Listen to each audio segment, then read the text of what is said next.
முயற்சி என்பது விதை போல வைத்துக் கொண்டே இருங்கள். விதைத்தால் மரம், இல்லையில் மண்ணிற்கு வரும். பெட்டு வளர்த்துற மாதிரி வளர்த்துங்க. பூச்சி வந்துருச்சா ஃபீல் பண்ணுங்க. செடி வந்து காஞ்சி போச்சா ஃபீல் பண்ணுங்க. நீங்கள் ஃபீல் பண்ணுற பார்த்தே அதை வளரும். நீங்கள் வாங்குற 99% வந்து உங்களுக்கு கெமிக்கலாக தான் கொண்டு வராங்க. இயற்கை விவசாயங்கிறது ரொம்ப குறைஞ்சிருச்சு. அப்போ உங்களுக்கு நம்ம வீட்லேயே பயிர் பண்ணும்போது நீங்கள் போடுற உரத்துலேருந்து, நீங்கள் ஊற்றுற தண்ணியிலேருந்து, நீங்கள் போகிற ஃபெர்டிலைசர்லேருந்து எல்லாமே நீங்கள் கொடுக்குற தானே. அதில் எப்படி உங்களுக்கு கெமிக்கல் வரும்? இப்போ நிறைய பேர் என்ன பண்ணிட்டாங்க அப்படின்னா, சீட்ஸ் பாலுன்னாவே இந்த காய்கறி விதை வைக்க ஆரம்பிச்சிட்டாங்க. அது தப்பு. எப்படி சொல்றது அப்படின்னா, சீட்ஸ் பாலுன்னாவே நாட்டு மரங்கள், காடுகளை உருவாக்குறதுக்கு மட்டும்தான். 5 ரூபா 2 ரூபாய்க்கெல்லாம் விற்றுருக்கேன் நான். ஒரு மூட்டை சொல்கிறேன். ஒருத்தர் வாங்கவே மாட்டாங்க. வேண்டாங்க நான் வாங்கிட்டேங்கன்றவாங்க. வாங்கினா முடிஞ்சது அவ்வளோ. கீழே தான் குப்பையில தான் வைக்க போகிறோம். கிட்டத்தட்ட ஒரு 60 வகையான விதையில் ஒவ்வொரு விதையில் ஒரு 1/2 கிலோ 1 கிலோ வச்சுருப்பேன்.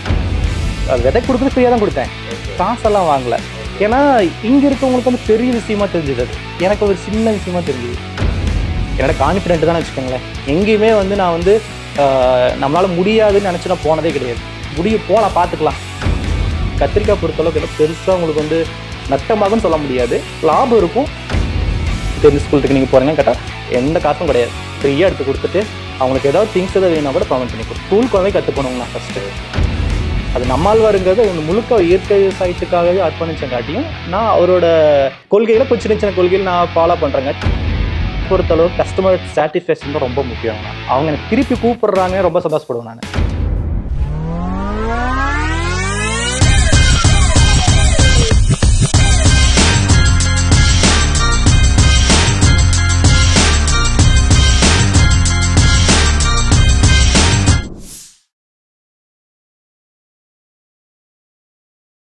Hi guys, welcome you all to the 8th episode of WTL. So இந்த எபிசோட்ல வந்து we have got a guest with us and நம்ம கெஸ்ட் வந்து எந்த விதத்துல வந்து வேரி ஆவாரு இல்லைன்னா ஒரு டிஃபரன்ஷியேட் பண்ணலாம் அப்படின்னா, இந்த ரெகுலராக ஃபாஸ்ட் பேஸில் இருக்கக்கூடிய நம்ம லைஃப் ப்ளஸ் அதே மாதிரி வந்து எந்த ஒரு விஷயத்தை எடுத்தாலும் we need to move forward, எதாக இருந்தாலும் பெஸ்ட்டாக இருக்கணும், எதாக இருந்தாலுமே வந்து பெரிய லெவலில் பண்ணணும் அப்படிங்கிறதெல்லாம் தாண்டி இன்னைக்கு நம்ம கூட இருக்கக்கூடிய கெஸ்ட் வந்து he is doing அவரோட ஒரு பர்சனல் பேஷன்னு சொல்லலாம், அவரோட பிஸ்னஸ்ன்னு சொல்லலாம், இல்லை அவரோட கரியர்னு சொல்லலாம்.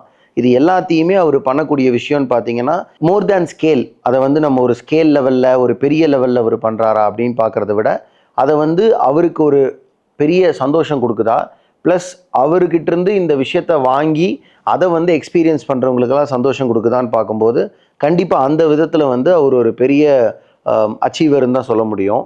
ஏன்னா அவர் வந்து பண்ணக்கூடிய விஷயம் அப்படிங்கிறது வந்து கண்டிப்பாக எல்லாத்துக்குமே தெரிஞ்சிருக்கும். எல்லாருமே நீங்கள் கேள்விப்பட்டிருப்பீங்க மாடி தோட்டம் அப்படிங்கிறது.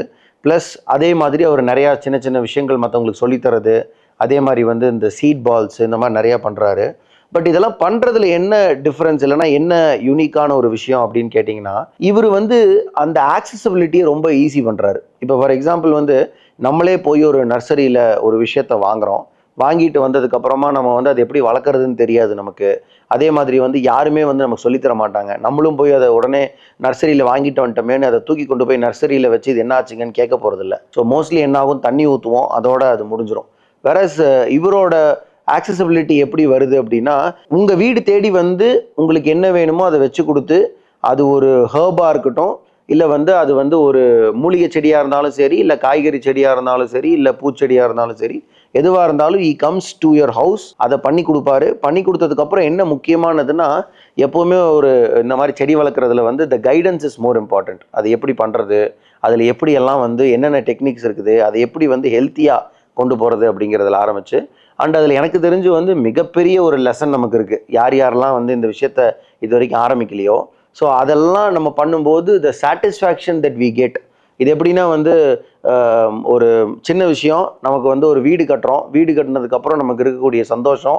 பட் வீடு கட்டுறதுங்கிறது ஒரு நார்மலாக நடக்கக்கூடிய விஷயம் கிடையாது. ஏன்னா அது வந்து நிறைய காசு இன்வெஸ்ட் பண்ணணும், நிறைய டைம் இன்வெஸ்ட் பண்ணணும், அந்த மாதிரி வேலைகள்லாம் இருக்குது. வேற அதே சந்தோஷம் நமக்கு இந்த மாதிரி ஒரு செடி வச்சா வரக்கூடிய வாய்ப்பு இருக்குது. ஏன் அப்படின்னா, அந்த செடி வச்சு அது வளர்றதுக்கு வெறும் 45 நாள் ஆகுது.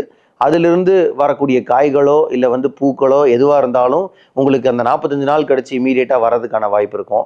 அப்படி வந்துச்சு அப்படின்னா அதை நீங்கள் எடுத்து யூஸ் பண்ணி அதை நீங்கள் வந்து என்ஜாய் பண்ணும்போது கிடைக்கக்கூடிய சந்தோஷங்கிறது ஆல்மோஸ்ட் ஈக்குவல் டு நீங்கள் ஒரு எப்படி வீடு கட்டி அதை நீங்கள் போய் யூஸ் பண்ணுவீங்களோ அதே மாதிரி இருக்கக்கூடிய ஒரு விஷயம். ஸோ அந்த விதத்தில் நான் வந்து இவரை வந்து ஒரு டிஃப்ரெண்ட்டான ஒரு பர்சனாலிட்டியாக, ஒரு பர்சன் வந்து ஒரு பிஸ்னஸையும் ப்ளஸ் அவருக்கு பிடிச்ச ஒரு ஹாபியையும் கம்பைன் பண்ணி அதை வந்து எவ்வளோ தூரம் ஆக்சசபிளாக எடுத்துகிட்டு போக முடியுமோ எடுத்துகிட்டு போகிறாரு அப்படிங்கிறதுனால I wanted to show this person to you all. So we would like to welcome mister Sundar Charles to the show. வணக்கம் சுந்தர் சார்லஸ்ண்ணா. வணக்கம்ண்ணா. எப்படி இருக்கீங்க? நான் சூப்பராக இருக்கேன். நீங்கள் எப்படி இருக்கீங்க? ரொம்ப நல்லா இருக்கேண்ணா. ஆனால் நீங்கள் வந்து இந்த ஷோக்கு வந்ததுக்கு வந்து எங்களுக்கு ரொம்ப ஒரு ஸ்பெஷலாக ஃபீல் ஆகுது. என்ன ரீசன் அப்படின்னா வந்து எனக்கு ரொம்ப பிடிச்சது வந்து செடி, அதுக்கப்புறம் வந்து இந்த மாதிரி வளர்த்துறது, மெயினாக கார்டனிங்கு, அதுக்கப்புறம் வந்து இப்போ ரீசெண்டாக வந்து வெஜிடபிள் கார்டன்ஸ் இந்த மாதிரி எல்லாம் வந்து சரி வளர்த்தணும், அதை வந்து வளர்த்தும் போது என்னென்னா ஒரு கனெக்ட் கிடைக்கும் அப்படிங்கிற மாதிரி. ஸோ அதில் வந்து நீங்கள் ஈடுபட்டிருக்கிறதுனால எனக்கு வந்து உங்களை கூப்பிட்டு உங்ககிட்ட கதை கேட்கணும், உங்களோட ஸ்டோரியை வந்து தெரிஞ்சுக்கணும் அப்படிங்கிறதுல வந்து எங்களுக்கு ரொம்ப இன்ட்ரெஸ்ட் இருந்துச்சு. ஸோ அதனால தான் I invited you. Thank you for கம்மிங்ண்ணா. ரொம்ப நன்றிங்கண்ணா. நானும் உங்கள் சேனலை பார்த்தேன். இப்போ நீங்கள் அப்ரோச் பண்ணோடனே சேனலை பார்த்தேன். புதுசாக ஒரு மக்களை கொண்டு வந்து அது ரொம்ப பிடிச்சிருந்துச்சு. கண்டிப்பாக நான் போகணும், இதை சொல்லணும்னு கண்டிப்பாக ரொம்ப உங்களுக்கு வாழ்த்துக்கள். சீக்கிரமாக அது ப்ரொமோட் ஆகிறதுக்கு நல்லா. தேங்க்யூண்ணா. Thank you so much. ஸோ இப்போ ஃபஸ்ட்டு வந்து இந்த எபிசோட்ஸில் வந்து நம்ம செஷன் ஆரம்பிச்சிருவோம். ஓகே. ஸோ ஃபர்ஸ்ட் செஷன் வந்து என்ன அப்படின்னா த ஜேர்னி. ஸோ ஜேர்னினா என்ன அப்படின்னா நத்திங் பட் நீங்கள் எப்படி, எங்கே பிறந்தீங்க, எங்கே வளர்ந்தீங்க, அப்புறம் உங்களோட சைல்ட்ஹுட், உங்களோட சின்ன வயசுல ஏதாவது ஒரு சுவாரஸ்யமான கதை ஏதாவது இருந்துச்சுன்னா, அப்புறம் எந்த விஷயம் வந்து உங்களை இதுக்காக மோட்டிவேட் பண்ணுச்சு, நீங்கள் இப்போ என்ன பண்ணிட்டு இருக்கீங்களோ, நீங்கள் என்னென்ன செஞ்சுட்டு இருக்கீங்களோ அதுக்காக. ஸோ அதே மாதிரி என்ன படிச்சீங்க, என்ன இந்த மாதிரி விஷயம் என்னென்னலாம் நீங்கள் சொல்லணும்னு நினைக்கிறீங்களோ உங்களோட வாழ்க்கையோட ஜேர்னியை பற்றி, அதெல்லாம் நீங்கள் சொல்லலாம். இப்போ கிராமம்னு சொல்ல முடியாது, சிட்டின்னு சொல்ல முடியாது, ஒரு மிடில் ஏரியா. நம்ம ஈரோட்லேருந்து சென்னிமலம் போகிற ரோட்டில் வெள்ளோடுங்கிற ஏரியா. நான் படித்தது பார்த்தீங்கன்னா டிப்ளமா மெக்கானிக்கல் படித்தேன். படிச்சுட்டு கோயம்புத்தூருக்கு டெக்ஸ்மோ கம்பெனிக்கு தான் வேலைக்கு வந்தேன். இப்போ டெக்ஸ்மோவில் வந்து ஒரு 3 வருஷம் ஒர்க் பண்ணேன். அதுக்கப்புறம் அங்கே இருக்கிற லோக்கல் பசங்களோட பழக்கமாகி அப்புறம் வெளியே வந்துட்டேன். ஆக்சுவலாக நான் வெளியே வந்ததுலேருந்தே மார்க்கெட்டிங் தான். நீங்கள் படித்தது சென்னிமலை ராஜீவ் காந்தி பாலிடெக்னிக்னு சொல்லிட்டு அங்கே படித்தேன். அங்கே முடிச்சுட்டு அப்புறம் இங்கே வந்தோம். வேலைக்காக தான் இங்கே வந்தேன், வேறு பர்பஸ்க்காக வரல. சின்ன வேலை செஞ்சுட்டு இருந்தேன். பட் எதிர்பார்க்குற சேலரி கிடைக்கல. அப்புறம் தினமலர் அட்வர்டைஸ்மெண்ட் மார்க்கெட்டிங்னு சொல்லிட்டு காந்திபுரத்தில் இருக்குது, அதில் அப்ரோச் பண்ணி அங்கே போய் சேர்ந்தேன். அங்கே போய் சேர்ந்து அதில் இருக்கும்போது நல்லா நிறையா பேசி பழகி நிறைய பக்கம் போய் மார்க்கெட்டிங்லாம் பண்ணங்காட்டி கொஞ்சம் எனக்கு இப்போ ஃப்ரீயாக பேசுகிற அளவுக்கு வந்துருச்சு. அதுக்கப்புறம் நான் பிறந்தது முதல்ல இருந்தே ஃப்ரீயாக பேசுகிறவரா இல்லை? இல்லை, இது இந்த மார்க்கெட்டிங் வந்ததுக்கு அப்புறம் தான். அப்புறம் அப்பா அம்மா பார்த்துட்டிங்க அப்படின்னா அவங்க விவசாயம் தான். ஆக்சுவலாக நான் பிறந்து வளர்ந்ததெல்லாம் இங்கே இல்லை, வால்பாறை. பட் இப்போ நீங்கள் ஈரோடுன்னு சொன்னது? சொந்த ஊர் எனக்கு ஈரோடு. ஓகே. அப்பா அம்மா வந்து எப்படி சொன்னால் தேயிலத்தோட்டத்திலான்னு சொல்லுவாங்கல்ல. எங்கள் பாட்டி முன்னாடியே போயிட்டாங்க. எங்கள் பாட்டி, எங்கள் 2 பெரியப்பா எல்லாம் அங்கே இருந்தாங்க. அதுக்கப்புறம் வெள்ளோடு சொந்த ஊர், அப்பா ஊர், தாத்தா ஊர். அப்புறம் இவங்கெல்லாம் அங்கே பிழைக்கிறதுக்கு அங்கே போனாங்க. தேயிலை சொந்த ஊருன்னு நீங்கள் சொல்கிறது வந்து அப்பா தாத்தா பிறந்தது அந்த ஊர் ஈரோடு இல்லைங்களா? ஆனால் நீங்கள் அதுக்கப்புறமா வந்து இதுக்கு மூவ் ஆகிட்டீங்க. ஆக்சுவலாக பிறந்து எங்கள் தாத்தா ஊர் சொந்த ஊர். எங்கள் தாத்தா பிறந்து அவரும் அங்கே போயிட்டாரு. இங்க யார் வெள்ளோட்ல யாரும் இல்ல, ஈரோட்ல யாரும். நீங்க பிறந்ததே இப்ப வால்பாறை தான்? ஓ, பொள்ளாச்சியில் தான் பிறந்தேன் நான். ரைட். அப்பா அம்மா அங்கே தேயிலத்தோட்டத்தில் வேலை செஞ்சுட்டு இருந்தாங்க. எங்கள் அம்மா தேயிலச்செடி பொறிக்கிறவங்க. எங்கள் அப்பா வந்து அந்த தேயிலச்செடி பொறிக்கிறவங்களுக்கு சுண்டல் வச்சு கொடுப்பாங்க. எங்கள் அக்கா வந்து சித்தி ஊரில் இருந்தா, நான் மட்டும்தான் இருந்தேன். அங்கிருந்தே உங்களுக்கு ஒரு செடி கொடிகளோட இருந்தால் பழக்கம்னு வச்சுக்கோங்களேன். இந்த அங்கே பாலாஜி கோயிலுங்கிறது பெரிய ஃபேமஸ், வால்பாறைக்கு முன்னாடி இருக்குது. அங்கே டூரிஸ்ட் போகிறவங்களுக்கு வந்து கொய்யா போல வைக்கிறது, பிப்பீஸ் போல வைக்கிறது, அப்புறம் தாட் போட்டு ஃபேஷன் ஃபுட்டுன்னு சொல்லுவாங்கல்ல. இதெல்லாம் சின்ன வயசில் ஒரு 4ஆம் கிளாஸ் 5ஆம் கிளாஸ் படிக்கும்போது நீங்கள் அட்டைக்கட்டி தாண்டி நீங்கள் வாட்டர் ஃபால்ஸ் என்ட்ரானீங்கன்னாவே பெரிய ஃபால்ஸ் இருக்கும். சப்போஸ் பார்க்குறவங்களுக்கு கூட தெரிஞ்சிருக்கும், பெரிய ஃபால்ஸ் இருக்கும். அதில் பெரிய வாட்டர் ஃபால் எஸ்டேட்னு எழுதியிருக்கும். அதுதான் எங்கள் ஊர். அதில் பெரிய ஃபால்ஸு. அங்கே உட்காந்து வரவங்களுக்குலாம் விற்றுட்டு இந்த மாதிரி நான் பிறந்து வளர்ந்ததுல செடி கொடிகளோட தான். அங்கே வந்து பர்மனெண்ட் கிடையாது. பர்மனெண்ட்டாக இருந்தாலும் ஒரு 60-70 வயசு வரைக்கும் தான் இருக்க முடியும் அப்பா அம்மானால. அதுக்கப்புறம் அவங்களே விஆர்எஸ் கொடுத்து அமுச்சு விட்ருவாங்க. ஆனால் நாங்கள் என்ன பண்ணோம் அப்படின்னா, எங்கள் அம்மாவுக்கு வந்து கொஞ்சம் மலை காடுகள்லாம் போய் வந்து இலை பொறிக்கணும், டீத்தூள் இலை பொறிக்கணும். அதை பொறிச்சு மூட்டை கட்டி டிவிலாம் பார்த்துருப்பீங்க. இப்படி கட்டி பின்னாடி தான் இப்படி பொறிச்சு போட்டு தான் எடுத்துகிட்டு வருவாங்க. அது ஹீல்ஸ்லேருந்து இல்லை எங்கள் அம்மானால இறக்கி கொண்டு வர முடியல, அடிக்கடி நெஞ்சு வலிக்குதுன்னு சொல்லுவாங்கன்னு சொல்லிட்டு தான் நாங்கள் டேரெக்டாக விஆர்எஸ் கொடுத்துட்டு எங்கள் அப்பா ஈரோட்டுக்கு வந்துட்டார். எங்கள் அப்பா 1 வருஷம் முன்னாடி வந்துட்டாரு. வந்து நம்ம வெள்ளோட்டில் எங்கள் தாத்தா ஊர்ல ஒரு இடத்த வாங்கி சின்ன ஒரு குடிசை தான் போட்டாங்க. அதுக்கப்புறம் எங்களை கூட்டிகிட்டு வந்தார். நான் ஈரோடு வரும்போது 7ஆவது படிக்கிறேன். ஈரோடு வந்து அதுக்கப்புறம் நான் வெள்ளோடு எங்கள் கவர்மெண்ட் ஸ்கூல்லேயே சேர்ந்துட்டு அப்புறம் அங்கே படிச்சுட்டு அப்புறம் காலேஜ் முடிச்சுட்டு அப்புறம் கோயம்புத்தூருக்கு வந்தேன். நீங்கள் வந்து அந்த செடி கொடி கூடயோ இல்லை இதோ கூடயோ இல்லாமல் இருந்திருந்தீங்கன்னா உங்களுக்கு அது செட் ஆகாது. இது வாய்ப்பு இருக்கலாம். எனக்கு செடி கொடிகளை சப்போஸ் நான் பிறந்து வளர்ந்ததெல்லாம் வேற ஒரு சிட்டிக்குள்ள வளர்ந்த சைக்கிளோட ஓட்ட தெரியாது எனக்கு. நான் 7ஆவது படிக்கும்போது சைக்கிளே ஓட்ட ஆரம்பிச்சேன். அது இங்கே வந்துதான். ஏன்னா அங்கெல்லாம் சைக்கிள் கடை ஓட்ட முடியாது, உங்களுக்கு எல்லாம் மலைக்காடுகள் தர. நீங்க ஏறி எங்கேயுமே அதுல ஓட்டிட்டு போற மாதிரி கிடையாதுண்ணா உங்களுக்கு. நீங்க ஆலியார் எடுத்துட்டீங்கன்னா நீங்கள் வாட்டர் ஃபால்ஸ் அந்த மெயின் ரோடு மட்டும்தான் உங்களுக்கு ஒரு தார் ரோடு. இறங்குனீங்கன்னா மீதி எல்லாமே அங்கே போகிறது இங்கே போகிறது காட்டுக்குள்ளே போகிறது அங்கே போகிறது இங்கே 6 மணிக்கு மேலே யாரும் இருக்க மாட்டாங்க. அங்கே வந்து ஃப்ரெண்ட்லியாக பழகுவாங்க. ரொம்ப எதுவுமே வந்து ஒரு பார்சாலிட்டிலாம் பார்க்கவே மாட்டாங்க. ரொம்ப ஃப்ரெண்ட்லியாக பழகுவாங்க. ஆனால் இங்கே வந்ததுக்கப்புறம் அது ஒரு டிஸ்டன்ஸ் மாதிரி ஆயிடுச்சு எனக்கு. ஆனால் எனக்கு இன்னுமே எனக்கு ஸ்டேட் தான் பிடிக்கும். இன்னுமே நான் ஸ்கூல் படிக்கும் போதும் சரி என் ஃப்ரெண்ட்ஸ் எல்லாம் கூட்டிகிட்டு போய் ஒரு 10 நாள் 20 நாள் அங்கே அது யாருனே தெரியாது. பட் நான் இருந்து அங்கே வளர்ந்தேன் பார்த்தீங்களா, அவங்களாம் இன்னும் இருப்பாங்களா, அவங்க வீட்டில் தங்கணும். ஆனால் சொந்தக்காரங்க கிடையாது, க்ளோஸ் ஃப்ரெண்ட்ஸ் சர்க்கிளும் கிடையாது. பக்கத்து வீடு அந்த ஆயுத்த வீடு அவங்க மாதிரி தான். பட் அவங்களுக்கே இவ்வளவு கஷ்டமா இருந்துச்சுன்னா அப்போ உங்க பேரண்ட்ஸ்க்கெல்லாம் அங்கிருந்து இங்க வரும்போது அவங்கள விருப்பப்பட்டு தான் வருவாங்க. ஓ அப்படியா? ஏன்னா கஷ்டப்பட்டாங்கல்ல அந்த இடத்துல, ரொம்ப கஷ்டப்பட்டு. ரொம்ப கஷ்டம்னா எப்படி சொல்றது அப்படின்னா, நீங்க 5 மணிக்கு 8 மணிக்கு வேலைக்கு போகணும். 5 மணிக்கு சங்குதுனா தான் வெளியே வர முடியும். வெளியே வந்ததுக்கு அப்புறம் பாத்தீங்கன்னா காலுகையில அட்டை காலை கீச்சிட்டு அது ஒரு மாதிரி அவங்களுக்கு அந்த லைஃப் கிட்டத்தட்ட எத்தனை வருஷம் ஆச்சு. எனக்கு ஒரு 25 வருஷம் இருக்கு மேக்ஸிமம். கல்யாணம் முடிச்சதுல அங்கே தான் இருக்காங்க தாத்தா பாட்டி காலத்துல இருந்து. அப்போ அவங்களுக்கு கீழே போலான்னு தானே விருப்பம் இருக்கும் அவங்களுக்கு. இப்ப அவங்களுக்கு வந்து கீழே வர்றதுங்கிறத நான் கஷ்டப்படல, நீங்க சின்ன பையனா இருக்கிறதுனால உங்களுக்கு தெரியும் என்ஜாய் பண்ண. அவங்க கஷ்டப்பட்டங்காட்டியும் அவங்க போலான்னு விருப்பம் வந்துருச்சு, இப்போ வந்துட்டாங்க. ஆனா இப்பவும் அவங்க எஸ்டேட் பிடிக்கும் அவங்களுக்கு. பட் அங்க வேலை செய்யறதுக்கு விருப்பம் இல்லை. போய் பார்க்கணும் போய் இருக்கணும் அதெல்லாம் ஓகே. பட் வேலை செய்யறதுன்னா வேலை செய்யறது அதே மாதிரி உடம்பும் ஒத்துக்கல. இன்னும் ஆக்சுவலாக எங்கள் 2 பெரியப்பா 3 பாடின்னு சொல்லுவாங்க. ஆத்துப்பாடி துவானத்துப்பாடி பழைய பாடின்னு சொல்லுவாங்க. பாடின்னு தான் சொல்லுவாங்க அந்த ஏரியாவை. 3 பாடியில் 3 நாங்கள் ஒரு பாடியில் இருப்போம். எங்கள் பெரியப்பா ஒரு பாடி, இன்னொரு பெரியப்பா ஒரு பாடி. எல்லாம் எங்கள் ஃபேமிலியே இப்போ போனாலுமே சந்தன மைனா அந்த அளவுக்கு அங்கே இருக்கவங்க வந்து அவர் பாசமாக அந்த ஃபேஸ் எல்லாம் மறக்காம அப்படி இருப்பாங்க. அவங்கள விட்டுட்டு வர்றதுக்கு எங்க அப்பாவுக்கு மனசு இல்லை. பட் உடம்பு ஒத்துக்கல. அப்ப இங்க வந்து என்ன பண்ணாங்க? இங்க வந்து எங்க அப்பா ஃபர்ஸ்ட் வேலைக்கு வந்துட்டாரு. இங்க வந்து பிளம்பிங் வேலைக்கு போயிட்டு இருந்தாரு. பிளம்பிங் வேலைக்கு போயிட்டு இடத்த ஃபர்ஸ்ட் வாங்கினாரு. எங்க அப்பா வந்து ரிட்டையர்ட் எழுதி கொடுத்தாங்கன்னா ஒரு அமௌண்ட் தருவாங்க. இப்போ இங்க இத்தனை வருஷம் வேலை செஞ்சிருக்கீங்கன்னு சொல்லிட்டு ஒரு அமௌண்ட் தருவாங்க. அந்த அமௌண்ட் ஒரு இடத்த வாங்கினாரு. அடுத்து எங்க அம்மாவுக்கு எழுதி கொடுத்தாரு. அந்த அமௌண்ட்டை வாங்கி வீடு கட்டினாரு, குடிசை போட்டாரு. அதுக்கப்புறம் ஒரு குறிப்பிட்ட அமௌண்ட் தான் தருவாங்க. அதுக்கப்புறம் இன்னும் கொஞ்சம் கழிச்சு இன்னொரு அமௌண்ட் தருவாங்க. அந்த அமௌண்ட் வச்சு வீடு கட்டிக்கலாம்னு சொல்லிட்டு ஒரு குடிசை மட்டும் போட்டா போஞ்சுட்டு கீழே வந்துட்டுனாங்க. அவர் பிளம்பிங் ஒர்க் போனாரு. அப்புறம் எங்க அம்மா என்ன பண்ணாங்கன்னா போக்கியத்துக்கு ஒரு இடம் எடுத்தாங்க. அதை எடுத்து விவசாயம் பண்ண ஆரம்பிச்சாங்க. ஃபர்ஸ்ட் ஆரம்பிக்கும் போது கத்திரிக்காய் போட்டாங்க. அது இப்போ வரைக்கும் கத்திரிக்காவே தான். ஒரு இடத்துல வந்து வாழை போட்டாங்க. அப்புறம் மாட்டுக்கு தீவனம் போட்டாங்க. நாங்கள் எஸ்டேட்லேயே மாடு வச்சிருந்தோம். எங்க எஸ்டேட்ல எங்க பழைய பாடின்னு சொல்லுவாங்க. எங்க பழைய பாடியில் நாங்கள் தான் ஃபர்ஸ்ட் மாடு வச்சது. எங்க வீட்டுல பால் வாங்கிட்டு போவாங்க. அதெல்லாம் மாடுங்கிறது வந்து எங்க சின்னதுலேயே எங்கூடயே இருந்தது தான். அப்புறம் இங்க வந்து ஒரு மாடு வாங்கினாங்க எங்க அம்மா. அது 1 மாடு 2 மாடு ஆச்சு, 3 மாடு ஆச்சு, அப்புறம் 4 மாடு. நான் சின்ன பையனா இருக்கும்போது அப்புறம் ஒரு 10 ஆட்டுக்குட்டி வாங்கினோம். அப்புறம் கோழி வாங்கினோம். அந்த இடம் இருக்கிறங்காட்டி அப்புறம் கோழி வாங்கினோம். அப்புறம் எனக்கு பெட்டு ரொம்ப பிடிக்கும். அப்புறம் நாய்க்குட்டி இதெல்லாம் வாங்கி வளர்த்திட்டு இருந்தோம்.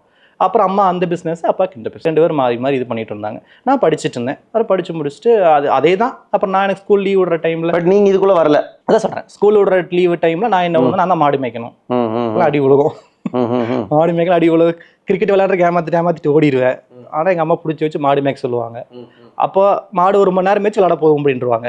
1 மணி நேரம் மேய்ச்சி விளாட போயிடுவேன். கட்டி வச்சுட்டு போயிடுவோம். கரெக்டாக ஒரு 8 மணிக்கு கூட்டிகிட்டு போவேன். ஏன்னா வெயிலாக இருக்குங்களா, மாடு வெயில நிற்காது, கெஸ்ஸுவாங்க, இழப்பு வாங்கிடும். அதனால் கரெக்டாக 12 to 1 மணிக்குள்ள மாட்டுக்கு தண்ணி கட்டி கொட்டாயில் கட்டிட்டு நீ விளையாட போயிடுன்றுவாங்க. அதுக்கப்புறம் அது மாதிரி 1 மணிக்கு கட்டிட்டு விளையாட போயிடுவோம். சனி ஞாயிறு மட்டும் தான். இது எஸ்டேட்லேயும் இப்படி தான். எஸ்டேட்டில் 8 மணிக்கு போனாங்க அப்படின்னா அதனால் நான் தான் பாத்திரம் கழுவணும், எங்கள் அம்மா வரப்போ தண்ணியாக வச்சுருக்கணும், டீ வச்சிருக்கணும், இல்லைன்னா அடி விடுவோம். ஓ, இதெல்லாமே வந்து பண்ணி ஸ்ட்ரிக்டாக தான் இருப்பாங்க எங்கள் அப்பா. ஏன்னா ஆக்சுவலாக இன்னொரு ரீசன் என்னன்னா சிறுத்தை தொல்லை எல்லாம் அங்கே இருக்கு.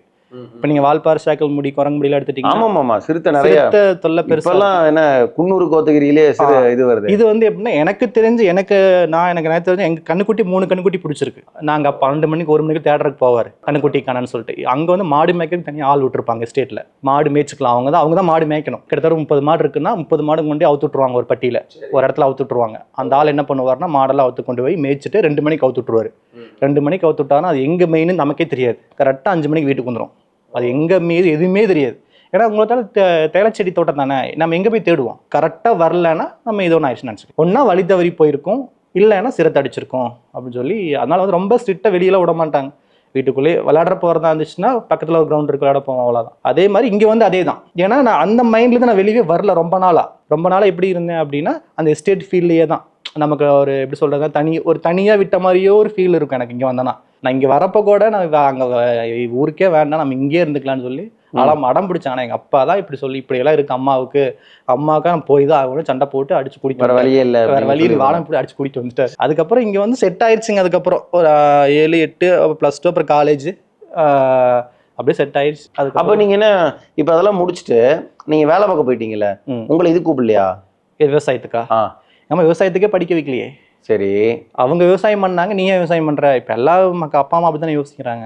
யார் அப்பா அம்மா விவசாயம் இப்ப வேணா ட்ரெண்ட் மாறுதுன்னு வேணா சொல்லலாம். அப்ப ட்ரெண்ட் மாறலையே. சோ அப்ப வந்து அவங்க விவசாயம் பண்ணியா, நீ விவசாயம் பண்ண வேண்டாம், நீ பண்ண வேண்டாம், நீ வந்து நீ வேற ஏதாவது நீ வேலைக்கு போ, அந்த மாதிரி வேற ஏதாவது படிச்சு. அது லோன் போட்டு தான் படிச்சோம். அப்போ எல்லாம் பெருசா அமௌண்ட் எல்லாம் கஷ்டப்படுற ஃபேமிலி தாங்கண்ணா. பெருசா ஒண்ணு நமக்கு காசு பணம் இருக்கிற ஃபேமிலியே கிடையவே கிடையாது. ரொம்ப கஷ்டப்படுற ஃபேமிலி தான். ஃபர்ஸ்ட் குடிசை தான் போட்டோம். அதுக்கப்புறம் இப்பவுமே பாருங்க ஓட்டு வீடு தான், 2 ஓட்டு வீடு லைனா இருக்கும், அவ்வளவுதான். எங்க அப்பா வீடு கட்டும் போது அதுக்கப்புறம் நான் இங்க வந்து சம்பாரிச்சு கொஞ்சம் கொஞ்சமா காம்பவுண்ட் சுவர் கட்டுறது, வீட்டுக்கு டைல்ஸ் போடுறது, போர் போடுறதுன்னு சொல்லிட்டு நான் சம்பாரிச்சு அதுக்கப்புறம் டெவலப் பண்ணதான் வீடு. பெருசா ஒன்றும் இன்கம் எல்லாம் பெருசா வராது. ஏன்னா எங்க அம்மாக்காக தான் நான் கீழே வந்தோம். எங்க அம்மா கஷ்டப்படக்கூடாது அப்படிங்கறதுக்காக கீழே வந்தோம். இங்க வந்து கொஞ்சம் உங்களுக்கு நார்மல் ஆயிடுச்சு. இப்போ நார்மலா இருக்கு. ரொம்ப ஹெவியா அதை வேலை செஞ்சாங்கன்னா வலிக்குது அப்படிம்பாங்க, அவ்வளவுதான். பட் மாடு மேய்க்கிறது ஒரு பிரச்சனை இல்லை. தண்ணி கட்டுறதுக்கு தண்ணி கட்டுவாங்க, கூட்டு கிணறுன்னு சொல்லுவோம். அவங்க ஒரு வாரம் நாங்கள் ஒரு வாரம் அப்படிதான் தண்ணி கட்டுவோம். என்ன வேலை செய்ய விட மாட்டாங்க. மேக்ஸிமம் மாடு மேய்க்க சொல்லுவாங்க. கத்திரிக்காய் பறிச்சுன்னா கத்திரிக்காய் மூட்டை பண்ணி சந்தைக்கு எடுத்துட்டு போகணும். அப்போ அங்கிருந்து எங்க வீட்டுல இருந்து பஸ் ஸ்டாப்புக்கு கிட்டத்தட்ட எப்படி அதெல்லாம் ஸ்டேபிளா இருக்குமா? ரேட்டு மாறும். ஓகே, நீங்க 5 ரூபா 2 ரூபாய்க்கெல்லாம் வித்திருக்கேன் நான். ஒரு மூட்டை சொல்றேன். ஒரு மூட்டையவா? ஆமா, ஒரு மூட்டைனா எவ்வளவு? ஒரு 25 கிலோ, 25 கிலோ, 30 கிலோ வரும். 1 ரூபா 2 ரூபாய்க்கெல்லாம் கொடுத்துருக்கோம். 1 ரூபா 2 ரூபாய்க்கா? 1 ரூபா 2 ரூபாய்க்கெல்லாம் கொடுத்துருக்கோம். ஓகே, அது அப்படி 10 ரூபா 15 ரூபா அவ்வளவுதான் போகுங்க. மார்க்கெட்ல வந்து காய் அதிகமா வந்துடும். அதிகமா இருக்கும்போது, சப்ளை அதிகமா இருக்கும்போது வாங்க முடியாது. கொண்டு போறீங்க, ஈரோடு மார்க்கெட்டுக்கு கொண்டு போறீங்க. எங்க அம்மா என்ன பண்ணுவாங்கன்னா, ஒரு ஆள் சப்போஸ் காய் நிறைய வந்துருச்சுன்னா ஆள் விட்டு பறிப்போம். ஆள் விட்டு பறிக்கும் போது என்ன ஆகும் அப்படின்னா, ஒரு 10 மூட்டைக்கு 20 மூட்டை 30 மூட்டை வந்துடும். அப்ப நம்ம என்ன பண்ணுவோம்னா, அங்கிருந்து சென்னிமலையிலிருந்து ஈரோட்டுக்கு எங்க வழியே தான் போகும். அது வண்டி எப்படின்னா, அந்த வர வழியில் இருக்கிற இந்த எங்களை மாதிரி இருக்கவங்கள்ட்டெல்லாம் அந்த காயில எடுத்துட்டு வரும். அதுதான் அந்த வண்டியோட வேலை. அப்ப நாங்க எங்க காய் கொண்டு பொறிச்சாங்க வச்சோம் அப்படின்னா அந்த வண்டியில் ஏற்றிட்டு அப்படி போயிடுவார். அவருக்கு தனி வாடகை, எல்லாம் சேர்ந்து ஒரு வாடகை மாதிரி கொடுக்கும். அப்ப இந்த எல்லா காயும் அங்க போகும்போது நம்ம குறைஞ்சபட்சம் ஒரு டன் வர இடத்துல 10 டன் வந்துச்சுன்னா ரேட் ரொம்ப கீழே போயிடும். ஒருத்தர் வாங்கவே மாட்டாங்க, வேண்டாங்க நான் வாங்கிட்டேங்கன்றவானுங்க. வாங்கலாம் முடிஞ்சது, அவ்வளோதான். கீழே தான் குப்பையெல்லாம் தூக்கி போடும். அதனால கத்திரிக்காய்ங்கிறது ஸ்டேபிளா கிடையாதுங்கண்ணா. ரேட் ரொம்ப அதிகபட்சம்னாவே 40 ரூபா தாங்கண்ணா போகும், அதுக்கு மேலெல்லாம் போகாது. கத்திரிக்காய் பொறுத்தளவுக்கு என்ன பெருசா உங்களுக்கு வந்து நட்டமாகுன்னு சொல்ல முடியாது, லாபம் இருக்கும். தக்காளியில எல்லாம் சொல்லுவாங்கல்ல ஒண்ணுமே இல்லாம நட்டமாகும். அது அந்த டைமிங் பொறுத்தான ஈல்டு வரது அதிகமா இருக்கு. எங்களுது வந்து இப்ப தக்காளி எடுத்துட்டீங்கன்னா மழை வந்துச்சுன்னா உங்களுக்கு ஈல்டு கம்மியாகும் அப்படிம்பாங்க. மழை வந்துருச்சு, அழுகி போச்சு, படுத்துருச்சு, செடி படுத்துருச்சு. இதுல அப்படி கிடையாதுங்களா? இதுல வந்து எப்படின்னா காத்தடிச்சா வராது. காத்தடிச்சா பூ வந்துடும். பூ வந்துச்சுன்னா எங்களுக்கு ஈல்டு கம்மியாகும். எங்களுக்கும் இப்போ மைனஸ் இருக்கு. பிளஸ் வந்து நல்லா வெயில் அடிச்சு நல்லா காய் வரும்னா. நாங்க இப்போ ஒரு ஏப்ரல் மே அந்த மாதிரி எல்லாம் போட்டோம்னா நல்லா வெயில் அடிச்சுன்னா நல்லா காய் வரும். ஆனால் அதுக்கப்புறம் படித்தது வந்து பார்த்துட்டிங்கன்னா என்னோட விருப்பத்துக்கு நான் படிக்கல. ஆக்சுவலாக அப்போ கைட் பண்ணுறக்கு ஆள் இல்லைங்கண்ணா. இப்போ எங்கூட படித்த நான் என் ஃப்ரெண்ட் சர்க்கிள் எல்லாமே எடுத்துக்கங்க, நாங்கள் ஒரு பிளைண்டாக தான் போய் சேர்ந்தோம். டிப்ளமோ என்ன தெரியாது. +2 முடிச்சோம், பாஸ் ஆனோமா, பாஸ் ஆகிட்டடா அப்படின்னு சந்தோஷம் தான். சந்தோஷத்தில் போய் எந்த சேர்றதுனே தெரியல. எங்கள் அப்பெல்லாம் கைட் சுத்தமாக ஒரு ஐடியா கூட கிடையாது. ஆர்ட்ஸ் போய் சேர்ந்துட்டீங்க, டிப்ளமோ காலேஜ்னு போய் சேர்ந்தோம். அப்புறம் அப்படியே கஷ்டப்பட்டு படிச்சு வந்தாச்சு. அம்மா என்ன சொன்னாங்கன்னா, நீ 1 வருஷம் கழிச்சு கூட படி, இப்போ அமௌண்ட் கட்ட முடியாது அப்படின்னாங்க. அப்பா என்ன பண்ணாருன்னா, சரி படி, பிரச்சனை இல்லை படி அப்படின்னாங்க. அப்போ நம்ம இந்தியன் ஓவர்சீஸ் பேங்க்ல லோன் போட்டோம். பர் இயர் 18,000 ரூபா.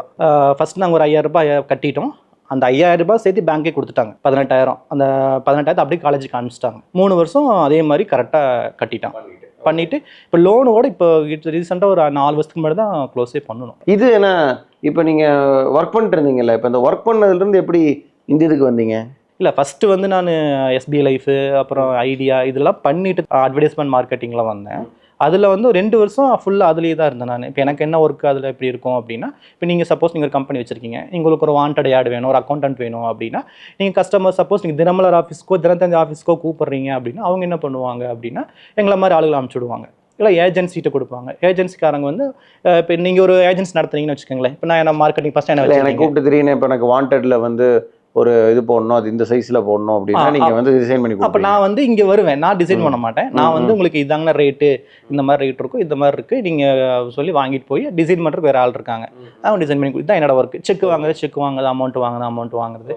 அதுல என்னாச்சு அப்படின்னா, இந்த மாதிரி நிறைய கஸ்டமர் பார்க்க ஆரம்பிச்சேன். கொஞ்சம் ஹை ரேஞ்சில் இருக்கவங்களையும் பார்ப்பேன், மிடில் 250 ரூபா ஆடு கொடுக்குறேன் பார்ப்பேன், 2 லட்ச ரூபா ஆடு கொடுக்குறவங்களையும் பார்ப்பேன். ஏன்னா ரியல் எஸ்டேட் அப்புறம் பீக்கில் இருந்துச்சு.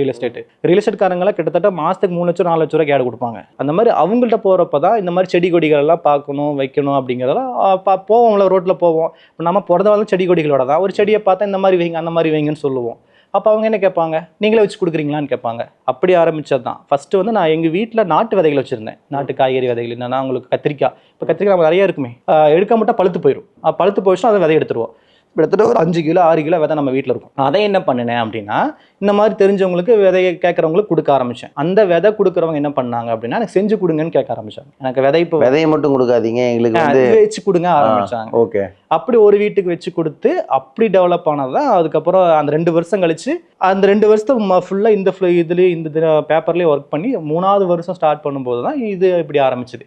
இப்படி விதை கொடுத்து அவங்க செஞ்சு கொடுங்கன்னு கேட்க ஆரம்பிச்சதுல தான் அதில் அப்படி ஆரம்பிச்சு.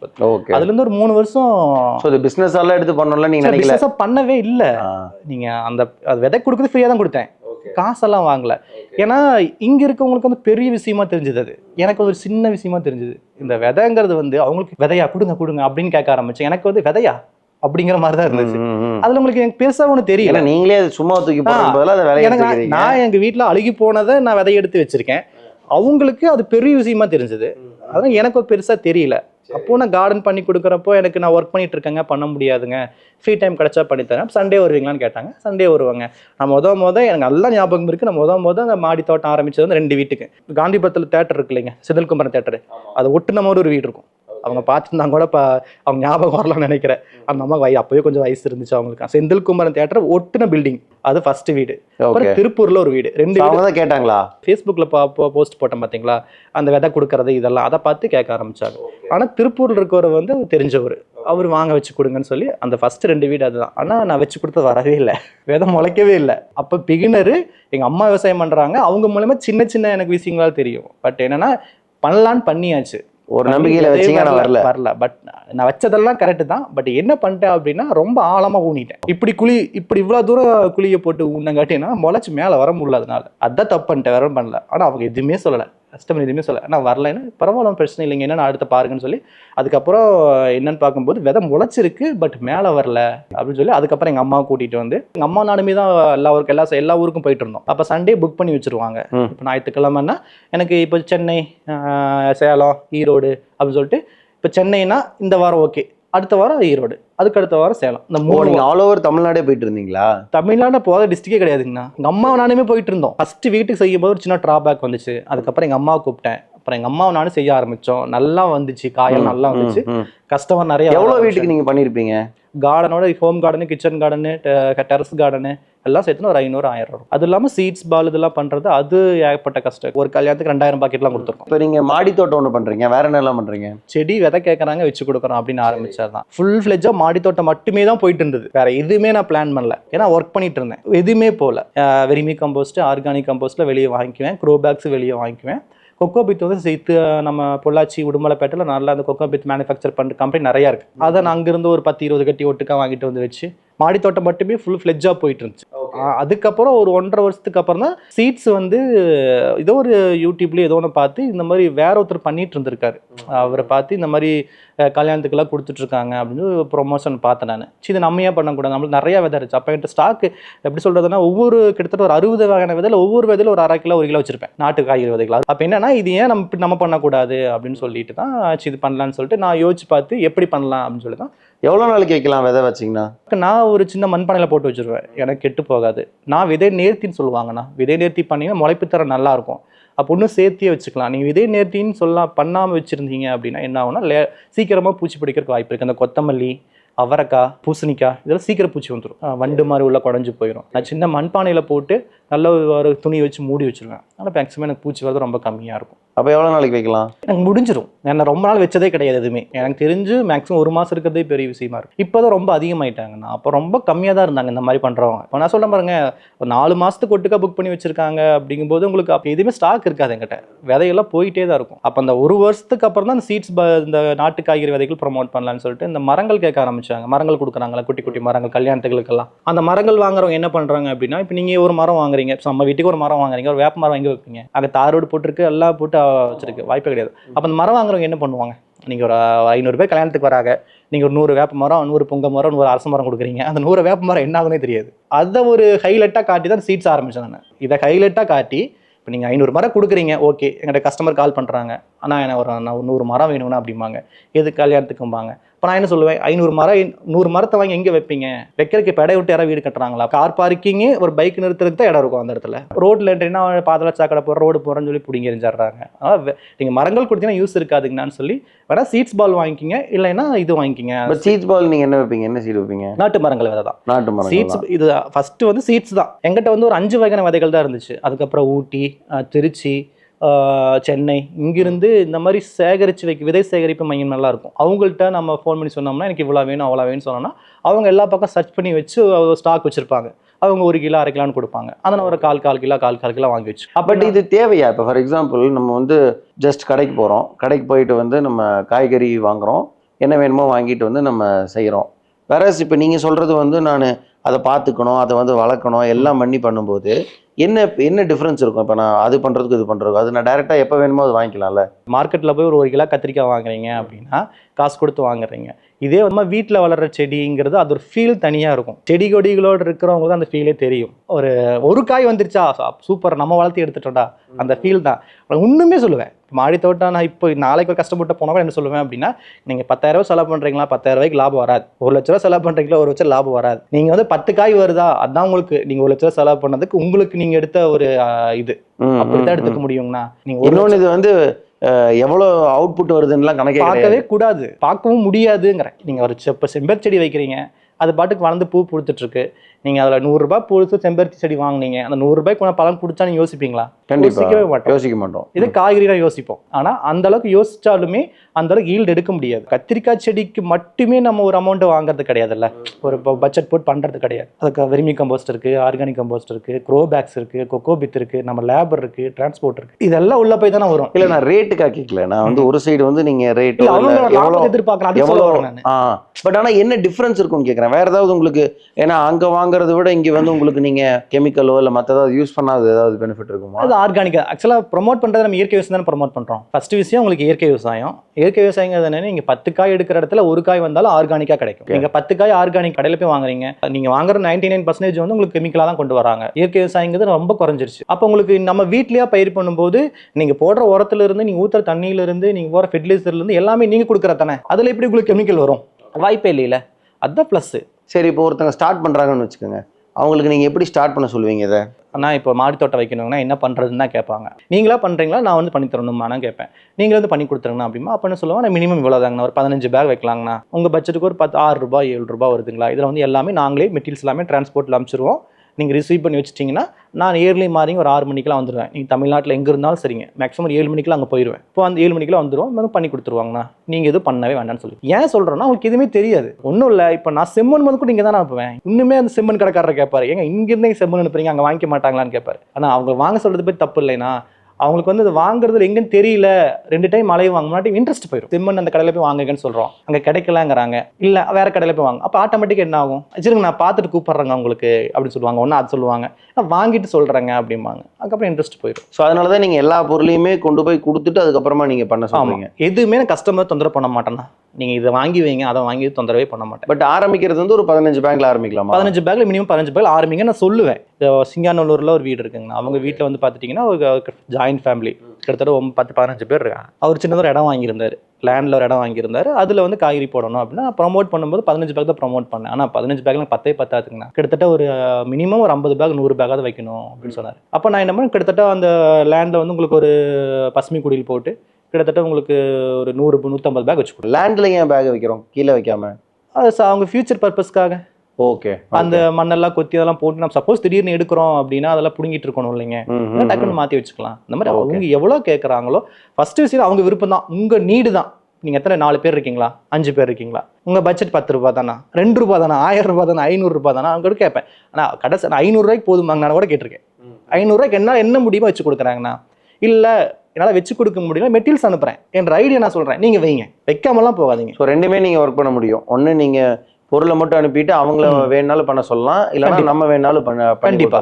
ஆனா இப்போதைக்கு வந்து அந்த மாதிரி அவங்களா பண்றவங்க கம்மியா தான் இருக்காங்க, ரொம்ப கம்மி தான். நீங்களா வந்து பண்ணி கொடுங்க அப்படின்னு சொல்றவங்க இருப்பாங்க. இன்னும் எப்படி இருப்பாங்க அப்படின்னா, எவ்வளவு பெருசு இது வரைக்கும் வச்சிருக்காங்க? இருக்கிறதுலே பெருசெல்லாம் கிடையாது. இல்ல பெருசுன்னா நிறைய பேக் 250 பேக்கெல்லாம் வச்சிருக்கு. கிட்டத்தட்ட 1.5 லட்சம் ரூபாய்க்கு ஒரு வீட்டுக்கு பண்ணணும். பேக்குன்னா நீங்க ஃபுல்லாவே காய்கறி கிடையாது, பூச்செடிகள், மூலிகை செடிகள், இந்த மாதிரி எல்லாம் கலந்து நீங்கள் காய்கறி மட்டுமே ஃபோக்கஸ் பண்ணி போனீங்க அப்படின்னா ஒரே டைமில் ஈல்டு அதிகமாக வந்துடும். நீங்கள் எடுத்து யூஸ் பண்ண முடியாது. நீங்கள் 4 பேர் இருக்கீங்க, 100 பேக் வைக்கலாம்னு சொல்கிறீங்க இன்ட்ரெஸ்ட்டில். 100 பேக் ஒரே டைம் ஈல்டு வந்தால் என்ன பண்ணுவீங்க? நம்ம இவ்வளோ செலவு பண்ணி பக்கத்து வீட்டுக்காரங்களுக்கு கொடுக்க முடியும் அப்படின்னு யோசிப்பாங்க ஒருத்தர். பரவாயில்ல, பக்கத்து வீட்டுக்காரங்க கொடுத்தாலும் பரவாயில்லைங்க, எனக்கு காய்கறி வந்தால் போதும்பாங்க ஒருத்தர். ஒருத்தர் என்ன பண்ணுவாங்க, செடி பச்சையாக இருந்தால் போதுங்கம்பாங்க. ஒருத்தர் வந்து நல்லா குரோ ஆகி கார்டன் பெருசாக இருக்கணும், எனக்கு பார்த்த உள்ளே வந்தாவே அப்படியே ஒரு கார்டன் ஃபீல் வரணும்பாங்க. அதனால அது ஷேர் பண்ணி வச்சுக்கிறது, காய்கறி, பூச்செடி, மரங்கள் அப்படி ஷேர் பண்ணி வச்சுக்கணும். இப்போ நீங்கள் வந்து என்ன இது பண்ணணும் அப்படின்னா உங்களுக்கு வந்து எவ்வளோ நாள் தேவைப்படும்? இப்போ வச்சதுலேருந்து காய்கறி எடுக்கிறதுக்கு 3 சீசன் பார்ப்போங்கண்ணா. மழை காலம், வெயில் காலம், குளிர்காலம் 3 சீசன் பார்ப்போம். மேக்ஸிமம் தக்காளி, கத்திரிக்காய், பச்சை மிளகாய் இது எல்லா சீசனுக்குமே வளரும். அப்போ உங்களுக்கு மீதி எல்லாமே சீசன் தகுந்த மாதிரி தான் வளரும். இந்த தக்காளி கத்திரிக்காய்ங்கிறது எல்லா சீசன்லையுமே பயிர் பண்ணிடுவோம். மேக்ஸிமம் பயிர் பண்ணணும் அப்படின்னா உங்களுக்கு ஒரு 45 நாளில் உங்களுக்கு காய் கொடுக்க ஆரம்பிச்சிடும். அது வந்து அவங்க பராமரிக்கிறதை பொறுத்து. இப்போ நம்ம 45 நாள் சொல்கிறோம், 2 நாள் தண்ணி ஊற்ற மாட்டாங்க, 2 நாள் மண்ணை கிளறி விட மாட்டாங்க, உரம் போட மாட்டாங்க. வைக்கிறப்ப மட்டும் இன்ட்ரெஸ்ட்டாக வைப்பாங்க, வைக்கிறப்ப ஆச்சா போச்சா நல்லா இன்ட்ரெஸ்ட்டாக வைப்பாங்க. அதுக்கப்புறம் தண்ணி ஊற்ற மாட்டேங்கிறாம்பாங்க, என் பையன் தண்ணி ஊற்றனா ஊற்றலை அப்படிம்பாங்க, காஞ்சி போயிருமா, நீங்கள் மறுபடியும் வந்து வாங்கம்பாங்க. ஆனால் அவங்க இன்ட்ரெஸ்ட் கரெக்டாக இருக்குது, நல்லா இன்ட்ரெஸ்ட்டாக இருக்காங்க, கரெக்டாக பராமரிக்கிறாங்க. 45 நாள் 50 நாள் காய் வந்துடும். ஸோ இப்போ இதில் வந்து உங்களுக்கு என்ன எவ்வளோ தூரம் உங்களுக்கு வந்து இந்த விஷயம் ரொம்ப பிடிக்கும்? நீங்கள் விட்டுட்டு வந்திருக்கீங்க இல்லையா ஒரு வேலையை? ஸோ எவ்வளோ தூரம் நான் வந்து விட்டுட்டு வந்து அந்த ஒர்க்கு பண்ணிட்டு இருக்கும்போது இதுவும் சேர்ந்து பண்ணங்காட்டியும் எனக்கு இது ஒரு தனியாக பண்ண ஃபீல் எனக்கு வரல. இல்லை, பட் அது நீங்கள் நிறுத்திட்டீங்கல்ல? எனக்கு இது பிடிச்சனால நிறுத்திட்டேன். அதுதான் கேட்குறேன். உங்களுக்கு எனக்கு வந்து ஃபர்ஸ்ட் விஷயம் என்னன்னா, எனக்கு வந்து சின்னதாக ஒரு கடை ஆரம்பிக்கணும் ஒரு விருப்பம் இருந்துச்சு. ஆர்கானிக் ஸ்டோர் மாதிரி வைக்கணும், இல்லை இந்த மாடித்தோட்ட சம்மந்தமாகவே வைக்கணும்னு சொல்லிட்டு ஒன்று இருந்துச்சு. இன்னொன்று வந்து சொந்தமாக போனோன்னு ரொம்ப நாள் ஆசை. ஒருத்தர்கிட்ட போய் ஒர்க் பண்ணுறது, நம்ம 5 மணிக்கு போகிறோம் 6 மணிக்கு வெளியே வரோங்கிற அந்த ஃபீல் வந்து எனக்கு ஒரு திருப்தியே கொடுக்கல. ஸோ நீங்கள் தனியாக பண்ணணும்னு நினச்சிங்க? அது மைண்டில் இருந்துகிட்டே தான் இருந்துச்சு. பட் இதில் தான் வரும்னு நான் எதிர்பார்க்கல. இந்த கார்டனிங் சம்மந்தமாக தான் வரும்னு எதிர்பார்க்கல நான். அப்புறம் கார்டனிங் வந்து கவுண்டம்பாளையத்தில் கடை ஆரம்பிச்சு. கவுண்டம்பாளையம் நம்ம அன்னபூர்ணி ஸ்வீட்ஸ்க்கு மேலே ஒரு கடை கிடச்சிது. அப்போ அங்கே 2018 ஒரு கடை ஆரம்பித்தோம். அப்போ வந்து திறந்தாச்சு, நியூஸ் பேப்பரில் விளம்பரம் கொடுத்தேன். இப்போ ஏஞ்சல் மாடி தோட்டம் அப்படின்னு சொல்லிட்டு திறந்து வைக்கிறவங்க, அவங்களோட நிறுவனர், விவசாயி அப்படின்லாம் போட்டுலாம் விளம்பரமெல்லாம் கொடுத்து கடை ஆரம்பித்தோம். அப்போ என்ஜிஓ காலனியில் ரூம் இருந்துச்சு. அப்போ டெய்லி போயிட்டு வந்துட்டு இருந்தேன். அப்புறம் நான் இருக்கிற ரூமுக்குள்ளே கடை காலியாச்சு.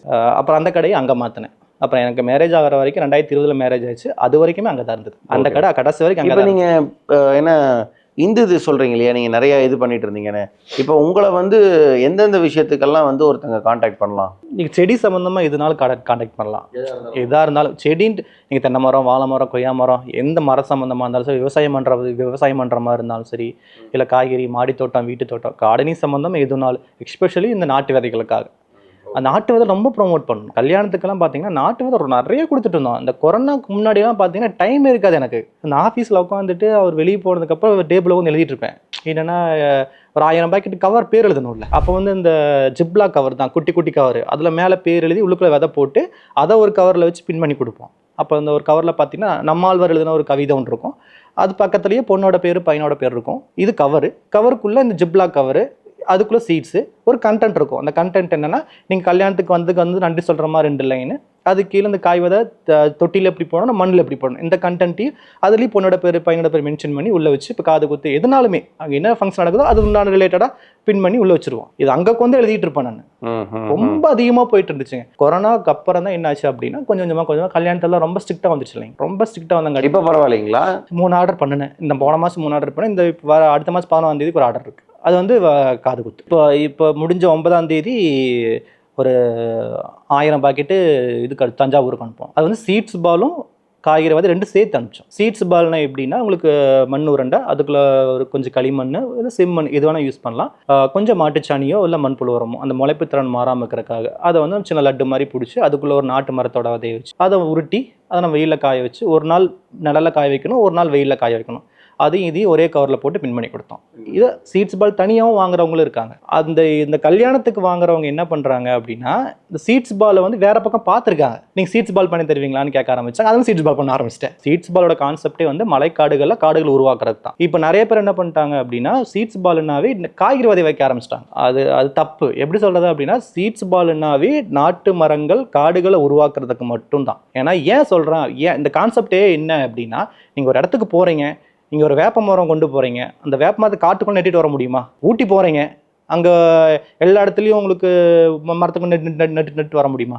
அது முடியாது. அதனால தான் வந்து நம்ம ஒரு 500 பால் 1000 பால் இந்த மாதிரி உருட்டி நம்ம கீழேருந்து த்ரோ பண்ணும்போது என்ன ஆகும் அப்படின்னா, சப்போஸ் ஒரு விலங்குகள் யூரின் போகிறதுல ஈரம் பட்டாலும் சரி, மழை பெஞ்சு ஈரப்பட்டாலும் சரி, அந்த இடத்துல ஈரம் பட்டாவே அந்த கட்டி உடஞ்சிரும். அந்த கட்டி உடஞ்சி அங்கே மரம் வந்துடும். இதுதான் காடுகள் உருவாக்குறதுக்காக கொண்டு வந்தது ஒரு கான்செப்ட். பட் நிறைய பேர் என்ன பண்ணுறாங்க, தப்பாக கைட் பண்ணி காய்கறி விதை வச்சு கொடுத்துட்றாங்க. ஆனால் காய்கறி விதை சும்மா போட்டாவே வந்துருமே. அதை இதை கொண்டு மண்ணுக்குள்ளே வச்சு உருட்டி அதை நம்ம கொண்டு போய் அதை மண்ணுக்குள்ளே ஊனி வச்சு, அது 2 வேலை. அதே மாதிரி வந்து இப்போ நீங்கள் ஸ்கூலுக்கு இது உங்களுக்கெல்லாம் சொல்லித்தரேன்றீங்க. அது எப்படி ஆரம்பித்தோம் அப்படின்னா, இந்த மாதிரி மாடி தோட்டம் பண்ணிகிட்டு இருக்கும்போது தான் பொள்ளாச்சி NGM காலேஜ்லேருந்து ஃபோன் வந்துச்சு. அவங்க தான் கூப்பிட்டாங்க. ஃபஸ்ட்டு எனக்கு கிளாஸ் எடுக்க கூப்பிட்டது அவங்க தான். எனக்கு அப்போ ஸ்டேஜ் ஃபியரும் இருந்துச்சு, பட் கிளாஸ் எடுத்ததே கிடையாது. இந்த மாதிரி கஸ்டமர்கிட்ட பேசி பழகினதை மட்டும்தான். பட் ஒரு 500 பேர் 1000 பேர்த்துக்கு முன்னாடி உட்காந்து நின்று பேசுனதும் கிடையாது. என்னோட கான்ஃபிடென்ட் தான் வச்சுக்கோங்களேன். எங்கேயுமே வந்து நான் வந்து நம்மளால் முடியாதுன்னு நினச்சி நான் போனதே கிடையாது. போகலாம் பார்த்துக்கலாம் அப்படின்ட்டு தான் போனேன்.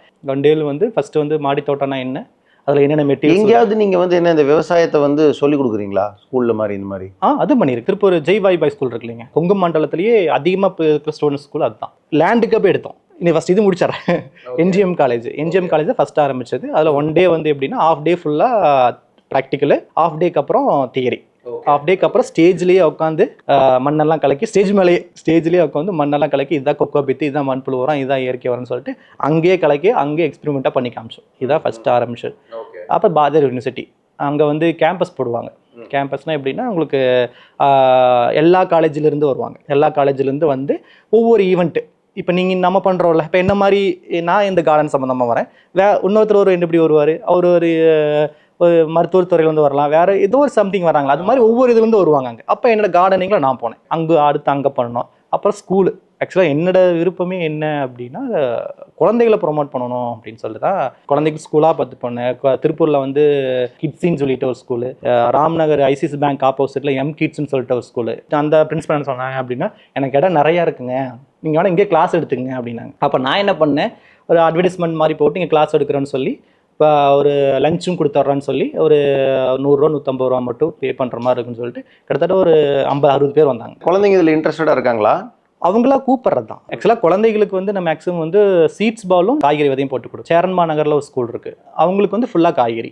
கிட்ஸில் வந்து ஃபுல்லாக சீட்ஸ் பால், நாட்டு சீட்ஸ் பால் எப்படி மேனுஃபேக்சர் பண்ணுறோம், அதில் எப்படி நம்ம தயாரிக்கிறோம், அதில் என்னென்ன யூஸ் இருக்குன்னு சொல்லிட்டு குழந்தைகளுக்கு LKG UKG குழந்தைகளுக்கு எப்படியே நான் மேனேஜ் பண்ணி அது இது விளையாட்டாக காட்டி பண்ணி கொடுத்துருவோம். அதுலேருந்து தான் நம்ம கோயம்புத்தூர் CEO ஆஃபீஸ், முதன்மை கல்வி அதிகாரி ஆஃபீஸ் இருக்குல்லைங்க டவுன் ஹாலில், அங்கே வந்து ஈகோ கோஆர்டினேட்டர்னு இருப்பாங்க. இப்போ சுற்றுச்சூழல் அதிகாரின்னு சொல்லிட்டு ஒருத்தர் இருப்பாங்க. அவங்க தான் கோயம்புத்தூர் டிஸ்ட்ரிக்ட் எல்லா கவர்மெண்ட் ஸ்கூலுக்கும் அவங்க தான் வந்து சுற்றுச்சூழல் சம்மந்தமாக எதனாலும் இப்போ சொல்லுவாங்க. அவங்க என்ன கூப்பிட்டாங்க, இந்த மாதிரி செடியெல்லாம் வச்சு கொடுக்கலாங்க. இப்போ இங்கேருந்து சிம்மேடு போவோம். இப்போ எனக்கு பெட்ரோலுக்கு செலவுக்கு தான் காசு வேணும்னு சொல்லுங்க. அப்போ தான் ரோட்டரி எனக்கு ஸ்பான்சர் பண்ண ஆரம்பித்தாங்க. எனக்கு ஒரு ஸ்கூலுக்கு போனால் 1000 ரூபா கொடுப்பாரு. எல்லா கவர்மெண்ட் ஸ்கூலுக்கும் போய் செடியெல்லாம் வச்சு கொடுக்கறது, அப்புறம் அவங்களோட ஃபோட்டோ எடுத்துக்கிறது. பேப்பர்லோட நம்ம இங்கே மருதமலை ஸ்கூலில் பண்ணலப்போ பேப்பர்லலாம் போட்டு நல்லா அவங்க ப்ரொமோட் பண்ணாங்க, நாங்கள் இந்த மாதிரி பண்ணுறோன்னு சொல்லிட்டு.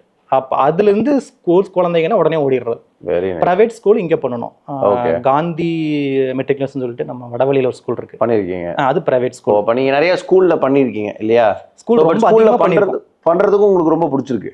ஆமாம், ஃபீஸ் எல்லாம் எதுவுமே கிடையாது. ஓகே, நீங்கள் இப்போ ஒரு ஸ்கூலுக்கு நீங்கள் வந்து எனக்கு ஸ்கூல் தெரிஞ்ச ஸ்கூலுக்கு நீங்கள் போகிறீங்கன்னு கேட்டால் எந்த காசும் கிடையாது, ஃப்ரீயாக எடுத்து கொடுத்துட்டு அவங்களுக்கு ஏதாவது திங்ஸ் எதாவது வேணா கூட ப்ரொவைட் பண்ணி கொடுத்து ஸ்கூல் குழந்தை கற்றுக்கணுங்கண்ணா ஃபஸ்ட்டு.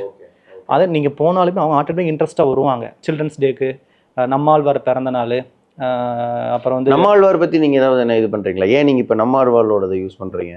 இதில் நீங்கள் கோட் யூஸ் பண்ணுறேன்னு சொன்னீங்க. அவர் இயற்கை விவசாயி தானே, இயற்கை விவசாயத்துக்காக வாழ்க்கை அர்ப்பணிச்சவர் அவர் தானே. அதனால நம்மளும் இயற்கை விவசாயம் சார்ந்து தானே போயிட்டு இருக்கோம்.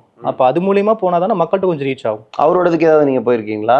இல்லை நான் அந்த அளவுக்கு அவர் இருக்கிற டைம்ல நான் அந்த அளவுக்கு பெரிய ஆள் இல்லை. ஆனால் வானகம்னு சொல்லிட்டு அவரோட இருக்கிற இடத்துல இருந்து படிச்சுட்டு வந்தவங்களாம் சீட்லாம் நம்மகிட்ட வாங்கியிருக்காங்க. அவங்களே சொல்லுவாங்க, நான் வானகத்துக்கு போயிருக்காங்க, ஒரு வாரம் கிளாஸுக்கு போயிருந்தேன், 10 நாள் கிளாஸுக்கு போயிருந்தேன் அப்படின்னு சொல்லுவாங்க. பரவாயில்லைங்க. அப்போ எங்கிட்ட ஏதாவது ஐடியா கேட்பாங்க, நானும் சொல்லுவேன் இந்த மாதிரி பண்ணுங்க அந்த மாதிரி பண்ணுங்கன்னு சொல்லிட்டு. அது நம்மாழ்வாருங்கிறது ஒன்று முழுக்க இயற்கை விவசாயத்துக்காகவே அர்ப்பணிச்சங்காட்டியும் நான் அவரோட கொள்கையில் சின்ன சின்ன கொள்கையில் நான் ஃபாலோ பண்ணுறங்காட்டி அவரோட ஃபாலோ பண்ணிட்டேன். முயற்சி என்பது விதை போல வைத்துக் கொண்டே இருங்கள், விதைத்தால் மரம் இல்லையில் மண்ணிற்கு உரம். இது அவர் எழுதுனது. இதைத்தான் என்ற அந்த கவரில் ஃப்ரெண்டாகவே போட்டிருப்பேன் நான். அதனால நம்மாழ்வாரை எனக்கு கொஞ்சம் பிடிக்குன்னு வச்சுக்கோங்களேன். இயற்கை விவசாயம் காட்டியும் அதை ப்ரொமோட் பண்ணி போனேன். அவரோட பிறந்த நாளுக்கெல்லாம் மரங்கள் நடுறது.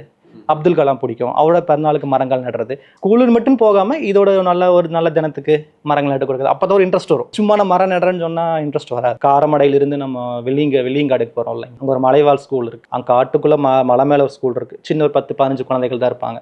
அவங்களுக்கெல்லாம் போய் அப்துல் கலாமோட பிறந்த நாள் அன்னைக்கு போய் ஒரு 10 மரங்கள் வச்சு அங்கே ஒரு கேக் வெட்டி, ஓகே, அவங்க மரம் வைக்கிறதுல ஒரு ஃபோட்டோ எடுத்து அது ஒரு ஹெச்எம் கூப்பிட்டாங்க. அவங்க மருதமலை அடிவாரத்துலேயே ஒரு ஸ்கூல் இருக்கும். அது ஒரு மலைவாழ் மக்கள் படிக்கிற ஸ்கூல் தான். அந்த ஹெச்எம் அங்கேருந்து அங்கே ட்ரான்ஸ்ஃபர் ஆகிட்டாங்க. அதனால் அந்த ஸ்கூலுக்கு இந்த ஸ்கூலுக்கு நீங்கள் தான் வரணும்னு சொல்லி ஸ்கூல் நிறைய பண்ணிட்டோம்னா நிறைய பண்ணிருக்கோம். ஆமாம், ஸ்கூல் எனக்கு அது ரொம்ப இன்ட்ரெஸ்ட்டாக பண்ணேன். நான் எத்தனை மணிக்கு கூப்பிடுங்க வரேன்னு சொல்லிடுவேன். இப்போ காலை 7 மணிக்கு வந்துருங்கண்ணா, தாராளமாக வரேங்க. நைட்டு 10 மணி ஆனாலும் பரவாயில்ல. ஏன்னா எனக்கு யாரும் இல்லை, அப்பா அம்மா அங்கே இருந்தாங்க, எனக்கு கல்யாணம் ஆகலை, நான் பேச்சுலராக இருந்தேன். நான் எத்தனை மணிக்கு வீட்டுக்கு வந்தாலும் யாரும் எதுவும் கேட்க மாட்டாங்க. அதனால் நல்ல அது ஆக்சுவலாக அப்படி இருந்தங்காட்டி தான் நான் ஒரு 10-5-6 வருஷம் 7 வருஷத்தில் கல்யாணத்துக்கு அப்புறமும் இது ஒரு பிஸ்னஸாக பண்ணி கொண்டு போகிறதுக்கு செட் ஆச்சு. அப்போ காசுன்னு ஓடி இருந்தேன் அப்படின்னா கண்டிப்பாக எனக்கு வந்திருக்காது. இப்பவுமே நீங்கள் இப்போ முதல்ல இது பிஸ்னஸாக பண்ணல, இப்போ நீங்கள் பிஸ்னஸாக பண்ணுறீங்க. இப்போ பிஸ்னஸாக பண்ணும்போது நீங்கள் ரொம்ப கரெக்டாக நீங்கள் என்ன இவங்களை நான் சூஸ் பண்ணுவேன், இவங்களை நான் சூஸ் பண்ணுவேன், இல்ல பண்ண மாட்டேன் அந்த மாதிரி நீங்க பாப்பீங்களா? இல்ல திடீர்னு பண்ண முடியாதுங்க. ஒண்ணுமே ஆக்சுவலா என்னன்னா, இப்போ ஒருத்தர் கூப்பிடுறாங்க, நீங்க போன்ல நீங்க அவங்களோட இதே தெரிஞ்சுக்க முடியாது. நீங்க அவங்கள வசதியானவங்களா இல்லை இன்ட்ரெஸ்ட்டுக்காக வைக்கிறாங்களா. ஒரு மாதம் 15,000 சம்பளம் வாங்குறவங்களும் கூப்பிடுவாங்க, பிஸ்னஸ் பண்ணுறவங்க லட்சக்கணக்கில் வாங்குறவங்களும் கூப்பிடுவாங்க. நம்ம ஜட்ஜ் பண்ண முடியாது. அதே மாதிரி நான் அப்படி பண்ணவும் மாட்டேன். ஏன் சொல்கிறேன்னா, எனக்கு இது பிஸ்னஸ்ங்கிறது நான் பண்ணி கொடுக்கறதுக்கு எனக்கு உண்டான மெட்டீரியல்ஸுக்கு மட்டும்தான். அது அடுத்தவங்க லாபம் இருக்குது என்று நான் அதுக்கப்புறம் நான் என்ன பண்ணணும், அதிகமாக லாபமா கம்மியாக லாபம் வைக்கிற மாதிரிலாம் இருக்குல்ல. பட் நான் என்ன பண்ணுறேன் அப்படின்னா, என்னோட கை கடிக்காமல் இருக்கா. இப்போ நான் ஒரு இடத்த கொண்டு போகிறேன், கை காசு போடாத அளவுக்கு வந்துருமா, அப்படி இன்னுமே பண்ணிட்டு இருக்கேன் நான். இன்னுமே வைஃப் சொல்லுவா, வேற பிஸ்னஸ் பார்க்கலாம் அப்படின்பா. நான் என்ன சொல்லுவேன், பரவாயில்ல பாப்பா, இதெல்லாம் வேற இதில் வந்துட போகுது, அவ்வளோதான். இப்போ நம்ம காய்கறி வச்சு கொடுக்கல ஒரு 1000 ரூபாய் நட்டம் வச்சா அது சீட்ஸ் பால் வந்துட போகுது. ஆனால் கவலைப்படாது, ஏன்னா உங்களுக்கு பிஸ்னஸை பண்ண முடியாதுங்கண்ணா. நீங்கள் அப்போ என்ன லாபம்னா இவ்வளோ இருக்கணும் அப்படிங்கிற மாதிரிலாம் கிடையாது, பண்ண முடியாது. உதாரணத்துக்கு ஒன்று இல்லைனா, இப்போ நான் வீட்டுக்கு போகிறோம், ஒரு 10 செடி வச்சு கொடுங்கன்னு கேட்குறாங்க. அவங்க ஆல்ரெடி 10 செடி அவங்க வச்சுருப்பாங்க, அதை க்ளீன் பண்ணி கொடுங்கன்னு சொல்லுவாங்க. நம்ம ஒரு டைமிங் பிளான் பண்ணி போவோம், ஒரு 2 மணி நேரம் ஒரு 500 ரூபாய் கொடுங்கன்னு கேட்டிருப்போம். ஆனால் அங்கே போனால் 4 மணி நேரம் பண்ணுவாங்க. இதை நான் சண்டை போட முடியுமா? இதெல்லாம் அனுசரித்து தானே பண்ண முடியும். அவங்கள்ட்ட கோவம் பட முடியாது, சங்கட்டம் பட முடியாது, சந்தோஷமாக பண்ணிட்டு வந்துடுவோம். அதுதான் என்னது. அதனால பிஸ்னஸ்ங்கிறது இன்னுமே ஒரு அமௌண்ட் அவ்வளோதான். ஆனால் இன்னுமே எனக்கு நட்டமாக தான் ஆகிட்டு தான் இருக்குது. போன வாரம் மயில்கல் பண்ணினேன். கிட்டத்தட்ட இங்கேருந்து துடியலூர்லேருந்து மயில் கொண்டு போகிறக்கு 1800 ரூபா வண்டி வாடகை கேட்டாங்க. இதுக்கு வண்டி வாடகைன்னு சொல்லி காரில் எடுத்துகிட்டு போனேன். இப்போ நான் காரில் எடுத்துகிட்டு போனதில் அவர் வண்டி வாடகை தனியாக கொடுங்கன்னு எதுவும் கேட்கல. ஆனால் கொட்டேஷனில் போடும்போது நான் ஃபுல்லாக ஒரு இவ்வளோ தாங்கண்ணா வரும்னு சொல்லிட்டு ஒரு ஃபுல்லாக கொட்டேஷன் போட்டு கொடுத்துட்டேன். ஒரு 10,000 ரூபா, ஒரு 15,000 ரூபாய் வரும்ண்ணா, டிரான்ஸ்போர்ட்டில் ஏடா வந்துடும் அப்படிம்பா. நான் ஒரு கணக்கு பண்ணியிருப்பேன், ஒரு 1000 ரூபாய் 1200 ரூபாய். சரி, ஆனால் இவங்க அதிகமாக கேட்பாங்க. ஆனால் அவங்கள்ட்ட போய் சொல்ல முடியாது. நம்ம ஒரு அமௌண்ட் சொல்லிட்டு வந்துட்டோம். 1200 பிளான் பண்ணியிருந்தாங்கன்னா, ஆனால் இப்போ வண்டி வாடகை அதிகமாகிடுச்சு, அதனால் 1200 கேட்குறாங்க. 1200 ரூபாய் 1800 ரூபாய் கேட்குறாங்க. 500 ரூபாய் கொடுங்கன்னு கேட்க முடியாது நான் அவங்ககிட்ட. அப்போ அது எனக்கு நட்டம் தான். நமக்கு நான் காரில் கொண்டு போகிறேன். காரில் அங்கே கிட்டத்தட்ட எனக்கு தெரிஞ்சு 20 பேக் காய்கறி, ஒரு 8, 10, 15 மரங்கள், பூச்செடி, இதுக்கு எல்லாத்துக்கும் கம்போஸ்ட்டு, ட்ரிப்பு, சொட்டு நீர் போடுறதுக்கு ட்ரிப்பு, எல்லாமே காரில் எடுத்துகிட்டு போனேன். சின்ன கார் தான் நம்ம காரு. அப்போ இதை நமக்கு பேர் பண்ண முடியாதுல்ல. அதனால் பிஸ்னஸ்ன்னு இன்னுமே பண்ண முடியாது, இதுக்கப்புறம் பண்ண முடியாது. செடி கார்டன் நீங்கள் இதுதான் பண்ணலான் இருக்குது. இதே தான் எனக்கு பண்ணணும்னு விருப்பம். வைஃப் என்ன சொல்லுவாங்க, வேற வேலைக்கு போனீங்கன்னா கூட சைடாக தான் பண்ணலாம்ல. அந்த வேலைக்கு போயிட்டோன்னா இது சைடாக போயிடும். எனக்கு இதுதான் மெயினாக இருக்கணும். 2 நாள் 3 நாள் வீட்டில் இருந்தாலும் பரவாயில்ல. சரி, எனக்கு இதே தான். உங்களுக்கு இதுதான் விருப்பம். ஓகே. அப்போ இது எப்படி நீங்கள் நான் என்ன ஒரு வித்தியாசமான ஒரு இது பார்க்குறேன் அப்படின்னா, எப்படி நீங்கள் யூஸ்வலாக பிஸ்னஸ் பண்ணுறவங்க, நான் சொல்கிறது பிஸ்னஸ் மைண்ட் செட்டு என்ன நினைப்பாங்கன்னா, அவங்களோட தொழில் வளரணும், அடுத்தடுத்த இதுக்கு போகணும் அப்படின்னு நினைப்பாங்க.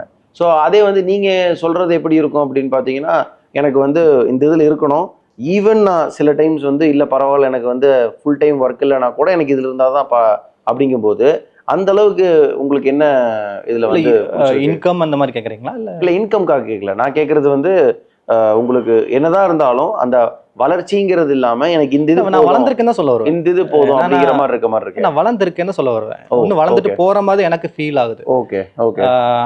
அப்போ ஒரு 20 வீட்டுக்கு வச்சு கொடுக்குறேன் அப்படின்னா இப்போ ஒரு 25 வீட்டுக்கு வச்சு கொடுக்குறேன். இப்போ என்னன்னா எனக்கு கஸ்டமர் குறையில இல்லை, இது வந்து ஒரு பிஸ்னஸ்ங்கண்ணா. ஒரு செடி வைக்கிறது ஒன்றும் இல்லை. இப்போ நீங்கள் உங்களுக்கு செடி வச்சு கொடுக்குறேன், நான் உங்கள் கத்திரிக்காய் செடி வச்சு கொடுக்குறேன். நீங்கள் வரலன்னு என்ன பண்ணுவீங்க? செடி நல்லா வரல, காய் பிடிக்கல, என்ன பண்ணுவீங்க? செடியே வரல, அடுத்து நம்ம பெருசா இது பண்ண மாட்டோம், கண்டுக்கவே மாட்டீங்க நீங்க. பட் இன்னும் கூப்பிட்டு தான் இருக்காங்க நீங்க. அதே சக்சஸ் தானே எனக்கு. நேத்து 2023 ஒருத்தர் ஆர்டர் கொடுத்துருந்தாரு, 1000 ரூபா அட்வான்ஸ் அமைச்சிருந்தாரு, ஒரு டெத் ஆகி போச்சுங்களாமா. இப்போ எனக்கு நேற்று கூப்பிட்டாரு, 2023 காசு அமைச்சிருந்தாங்கன்னா திருப்பி எனக்கு வச்சு கொடுங்க. அது ஏன்னா நம்ம மேல இருக்கிற நம்பிக்கை இவர்கிட்ட இருந்தா கரெக்டா இருப்பாரு அப்படிங்கிறது ஒரு growth தானே எனக்கு. அதனால எனக்கு growthங்கிறது வந்து நல்லாவே இருக்குன்னு தான் நான் ஃபீல் பண்றேன். ஸோ நீங்க growthன்னு எதை பாக்குறீங்க அப்படின்னா, நீங்க கொடுத்த விஷயம் கரெக்டா போகுதா, அவங்க திருப்பி உங்களை கூப்பிடுறாங்களா, ரெஸ்பாண்ட் பண்றாங்களா, அந்த மாதிரி நீங்க அதான் எனக்கு growth-ங்கிறேன். அதான் growth-ஏ. நீங்க ஒரு மணி மைண்ட்ல இந்த growth-ஏ கிடையவே கிடையாது. ஏன்னா இதுல நட்டமும் வாங்கலாம், லாபமும் வாங்கலாம். ஒரு மாசம் எவ்வளவு தொழில் பண்றோங்கிறது கிடையாது. என்ன பொறுத்தளவுக்கு கஸ்டமர் சாட்டிஸ்ஃபேக்ஷன் தான் ரொம்ப முக்கியம்னா. அவங்க எனக்கு திருப்பி கூப்பிடுறாங்க, ரொம்ப சந்தோஷப்படுவேன் நான். இப்போ வரும்போது கூட ஒரு நம்ம ஏர்போர்ட் கிட்ட ஒரு கஸ்டமர் பார்த்து வந்தேன். அந்த அக்கா ரொம்ப வருஷமா எனக்கு பழக்கம், கிட்டத்தட்ட 4-5 வருஷமா. அவங்க செடி வச்சிருந்து நான் தான் வச்சு கொடுத்துட்டு இருக்கேன் எல்லாமே. இப்போ வந்து ஒரு கோவக்காய் செடி கேட்டாங்க, கொண்டு போய் கொடுத்துட்டு வந்தேன். வரும்போது அவங்க என்ன 6 மாசம் ஆச்சு 8 மாசம் ஆச்சு வரவே இல்லை அப்படின்னாங்க. நீங்க கூப்பிடவே இல்லை, எனக்கு ஒர்க்கே கொடுக்கல அப்படின்னு. இந்த மாதிரி இப்போ போனாலுமே ஃப்ரெண்ட்லியா பழகிறதுக்கு வந்து ஒரு இது இருக்கும் செடிகள் பொறுத்தளவுக்கு. ஆனா நமக்கு ஏன்னா செடிகள் பொறுத்தளவு கண்டுக்காம போறதுக்கு வாய்ப்பு இருக்கு. இப்போ நான் எங்கிட்ட வைக்கிற கஸ்டமர் எல்லாமே என்ன பிடிச்சிருக்குன்னு சொல்லவும் மாட்டேன். ஏன்னா பிடிக்காத கஸ்டமர் இருப்பாங்க. அவங்க என்ன பண்ணுவாங்க, இவர் அதிகமா காசு கேட்கறாரு ஒருத்தர் ஃபீல் பண்ணுவாங்க, ஒருத்தர் வந்து செடி வச்சு கொடுத்தா நல்லா இல்லைன்னு ஃபீல் பண்ணுவாங்க. அது அவங்களோட மைண்டு. 100%ல ஒரு 10% அப்படி இருப்பாங்கல்ல.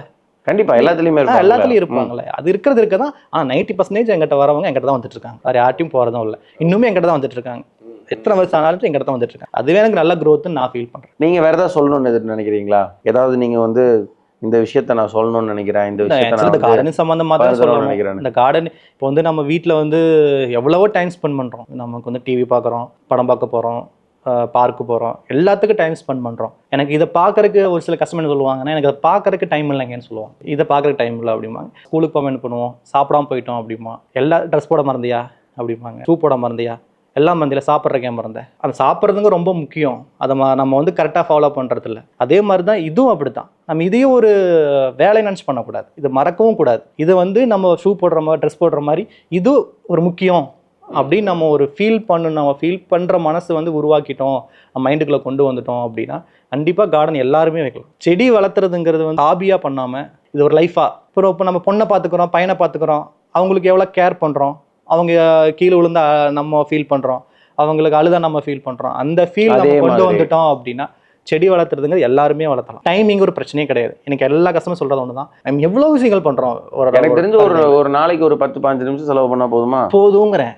நீங்க 10 நாள் ஒரு விஷயம் தொடர்ந்து பண்ணாதே பழக்கம் மாதிரி சொல்றோமா, அதே தான் நான் சொல்றேன். ஒரு 5 நிமிஷம் டைம் ஸ்பெண்ட் பண்ணுங்க. அடுத்து ஒரு 10 நாள் 20 நாள் கழிச்சு பாருங்க, ஆட்டோமேட்டிக்கா 5 நிமிஷம் உங்களுக்கு அந்த போயிடுவாங்க. அப்ப என்ன 5 நிமிஷங்கிறது 1 மணி நேரம் ஆகும், 1 மணி நேரம் 2 மணி நேரம் ஆகும். இப்படி பண்ணுனவங்க தான் இப்போ கிட்டத்தட்ட 10 பேக் வச்சவங்க 200 பேக் 300 பேக் வச்சு பராமரிச்சுட்டு இருக்காங்க. கணபதியில் ஒரு அக்கா நான் ஒரு 15 பேக் தான் வச்சு கொடுத்தேன். இப்போ அந்த கார்டன் இந்த 15 பேக் இப்படி உருவாக்கி இருக்காங்களா அப்படிங்கிற அளவுக்கு ஃபீல் இருக்கும். சேலத்தில் ஒரு அக்கா அப்படித்தான், ஒரு 5 பேக்ல ஆரம்பிச்சாங்க. அந்த மாடியில் நடக்கிறக்கு இடம் இருக்காது. மாடி தோட்டங்கிறதுல வந்து ஏகப்பட்ட பேர் சின்னதில் ஆரம்பிச்சு தான் பெருசாக கொண்டு வருவாங்க. ஆனால் இது என்னன்னா வெயிட் பண்ணணும். நீங்கள் மாடி தோட்டம் ஆரம்பிக்கிறவங்க என்ன பண்ணுவாங்க அப்படின்னா 10 பேக் வைப்பாங்க, விதை போடுவாங்க, விதை முளைக்கல, எனக்கு இன்ட்ரெஸ்ட் இல்லை, எனக்கு சரியா வரலைங்கண்ணா, அதனால அப்படியே விட்டுட்டேன் ஒண்ணுமே சொல்லுவாங்க. ஏன் என்ன கூப்பிடுறீங்கன்னு கேட்கறதுக்கு அதான் ரீசன். நீங்க அதில் எக்ஸ்பர்ட்டா இருக்கீங்க, நீங்க வந்து நிறைய வச்சு கொடுக்குறீங்க, உங்களுக்கு அனுபவம் நிறைய இருக்கு. நாங்கள் 10 பேக் வச்சோம் வரல, அதனால அப்படியே விட்டுட்டோம்னா நீங்க அந்த 10 பேக் நீங்க வச்சு கொடுங்க. நீங்க வச்சு கொடுக்கும்போது வளரும், அந்த வளர்றதை பார்த்து எனக்கு இன்ட்ரெஸ்ட் வரும் அப்படிங்கும்போது. அதனால எடுத்தோடனே கார்டன் பெருசாகாது, வெயிட் பண்ணணும். 5 வருஷம் 10 வருஷம் 20 வருஷம் கொஞ்சம் கொஞ்சமாக தான் வெயிட் பண்ணணும். ஆனால் நீங்கள் அதில் செலவுங்கிறது ஒரு பாட்டு இருக்கத்தான் செய்யும். அதையும் நீங்கள் மீறி ஒரு செலவு பண்ணிட்டீங்க அப்படின்னா ஒரு குறிப்பிட்ட இயருக்கு அப்புறம் பார்த்தீங்கன்னா நீங்கள் ஒரு மாடியில் ஒரு சின்ன ஒரு கார்டன், இங்கே மாடின்னு கிடையாது, வீட்டு தோட்டம் வீட்டு பக்கத்துலையா இருந்தாலும் சரி, 10க்கு 10 இடமா இருந்தாலும் சரி, ஒரு பால்கனியாக இருந்தாலும் சரி, செடி வைக்கிறதுக்கு இடம் ஒன்று இருந்தால் போதும், எங்கே வேணாலும் பண்ணலாம். எங்கே வேணாலும் பண்ணலாம். Very nice, super. அதைத்தான் நீங்கள் மேக்ஸிமம் மக்கள் சொல்கிறது அதான். மேக்ஸிமம் செடி வளர்த்தோன்னு விருப்பப்பட்டீங்க அப்படின்னா செலவை பற்றி அதிகமாக யோசிக்காதீங்க. உங்களால் எவ்வளோ முடியுமோ செலவு பண்ணுங்க. செடியை வந்து ஒரு செடியாக இப்போ தக்காளி செடி கீழே கிடக்குறத எடுத்து நட்டுவீங்க, அதுவே உங்களுக்கு பெரிய ஒரு கார்டன் மாதிரி அதே கொண்டு வந்துடும் அப்படின்னு தான் சொல்லுவோம். டைமை பற்றி யோசிப்பாதீங்க. நீங்கள் ஒரு பெட்டு வளர்த்துற மாதிரி வளர்த்துங்க. பூச்சி வந்துடுச்சா ஃபீல் பண்ணுங்க, செடி வந்து காஞ்சி போச்சா ஃபீல் பண்ணுங்க. நீங்க ஃபீல் பண்ற பார்த்தே அது வளரும். இன்னுமே சயின்டிஃபிக்கா சொல்லுவாங்கல்லண்ணா, நீங்க வந்து அதோட பேசுங்க, நீங்க கண்டிப்பா நீங்க பேசுங்க, அதோட அதை கிஸ் பண்ணுங்க, அதை லவ் பண்ணுங்க அப்படின்னு தானே சொல்லுவாங்க. ஒரு செடியை நீங்க முத்தம் கொடுத்து வளர்த்துங்க, ஒரு செடியை வந்து ரொம்ப கேர் பண்ணி வளர்த்துங்க, நீங்க ஃபீல் பண்ற பார்த்து அது ஃபீல் பண்ணுன்னு சொல்லுவாங்க. கண்டிப்பா. அதனால நீங்க வைப்ரேஷன் தான் அந்த நீங்க ஒரு செடியா பார்க்காதீங்க என்ன சொல்லுவேன் நான், நீங்க ஒரு பெட்டா பாருங்க. இப்போ நாய்க்குட்டிக்கு நான் சாப்பாடு போடாம போவோமா, ஒரு குருவி வளர்த்துறோம், அந்த குருவிக்கு சாப்பாடு போடாமல் போவோமா, அந்த குருவிக்கு சாப்பாடுன்னு இதுக்கு தண்ணி ஊற்றாம போனால் காஞ்சு போக தான் செய்யும். அப்போ என்ன ஆகும்னா, இதுக்கு தண்ணி தேவை அப்படிங்கிறப்ப அந்த மைண்ட் நம்ம அது கொண்டு வந்துட்டோம் அப்படின்னா ஆட்டோமேட்டிக்காக உங்களுக்கு செடி வளர்த்ததில் ஒரு இன்ட்ரெஸ்ட்டுங்கிறது வந்து 100% வந்துகிட்டே தான் இருக்கும். இன்னைக்கு எனக்கு தெரிஞ்ச நிறைய விஷயங்கள் வந்து நீங்கள் உங்களை பற்றி சொல்லி நாங்கள் நிறையா தெரிஞ்சுக்கிட்டோம். ஸோ ரொம்ப இன்ட்ரெஸ்டிங்காக இருந்துச்சு. எனக்கு தெரிஞ்ச இதில் வந்து நிறையா பேர் வந்து இதிலிருந்து அடுத்தடுத்த லெவலுக்கு, நான் சொல்கிறது வந்து இப்போ மேபி சின்னதாக வச்சுருக்கவங்க கொஞ்சம் பெருசாவோ, இல்லை இதை வைக்கணும்னு நினச்சிட்டு இருக்கவங்க வந்து இதை ஆரம்பிக்கிறதுக்காவோ வாய்ப்பு இருக்கலாம்னு நினைக்கிறேன். ஸோ இந்த ஷோக்கு கூப்பிட்டு நீங்கள் இவ்வளோ தூரம் வந்து என்ன உங்களோட எக்ஸ்பீரியன்ஸ் ஷேர் பண்ணதுக்கு வந்து ரொம்ப தேங்க்ஸ். கண்டிப்பாக வந்து we wish you all the best. நீங்கள் வந்து இனி நிறையா இடத்துல வந்து இந்த மாடி தோட்டமாக இருக்கட்டும், இல்லை இந்த சீடு இதாக இருக்கட்டும், நீங்கள் பண்ண ஆரம்பிக்கணும். கண்டிப்பாங்க, கண்டிப்பாக. Thank you for coming.